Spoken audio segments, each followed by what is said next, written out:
Hello po, welcome back dito sa food truck ni RC. Kung bago ka po sa aking page, hi, I'm RC. Isa po akong food truck owner dito sa Belgium. Oo nga pala guys, matanong lang. Doon po sa matagal lang nakafollow sa amin, naikwento ko na po ba sa inyo kung paano kami nagkakilala ng aking asawa? Sa tingin ko hindi pa. Kasi remember, meron po tayong part 1, part 2 at part 3 ng aking life story. Pasensya na sa sobrang natali po ako sa aking ginagawa dito sa aking food truck, and at the same time, ayun nga, na halos parang overnight, naging vlogger pa ako. Anyway, to make the story short, ito na po ang part 4 ng life story ni RC. Enjoy watching. The year is 2012. Ayun na nga, nakahanap po ako ng maliit na pwesto sa may patindig araw. Doon po sa Imus, Cavite, nang dahil kakasibo lang po namang inasal at sinabayan pa po ng chick boy noong mga panahon na yon. Ang aking konsepto, naisip ko, bakit di rin po ako magtatag ng isang restaurant na medyo similar po doon sa mga nasabi kong leading restaurant. Alam nyo na po, yung manok, na meron pong kasamang unlimited rice. At doon ko po naitatag ang aking restaurant na tinawag ko pong Jipok.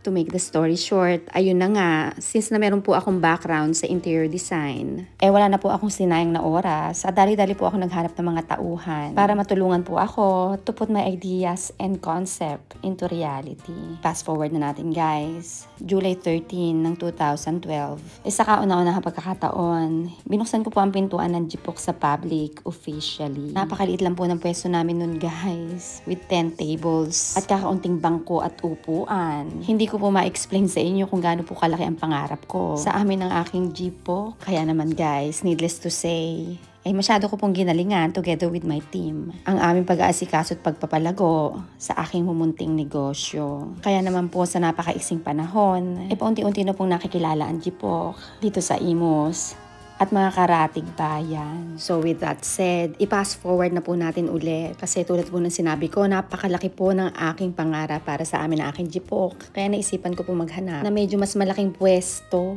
Kaya po saktong-sakto. Yun nga po yung chick boy na na-mention ko po dun sa ating part 3. Na sila daw po ay magsasara for good. Kaya ako naman dali-dali naggumawa ng paraan para po tayo mag-take over. Makapwesto po tayo sa malaki-laking location. So ayun, sa loob lang po ng isang taon. Ito pong aking Jipok, nakarinderya styles with 10 tables. Magmula noong July 8, 2013, talagang mala fast food restaurant na po ang atake namin. Napakarami na po namin mga suki.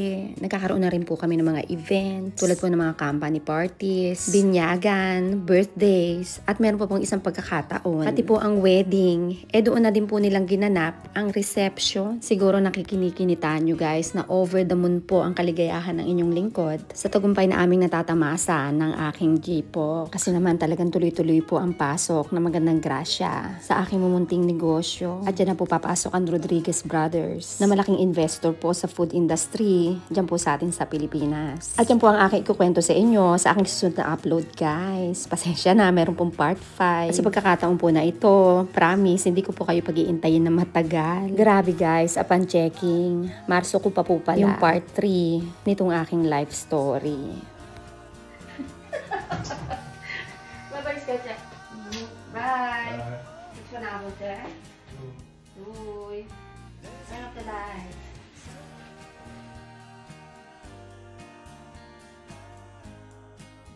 Having said that, maraming salamat po sa inyong nasamang support, panonood. At ang dahil dyan, always remember, I love you all! Hi guys!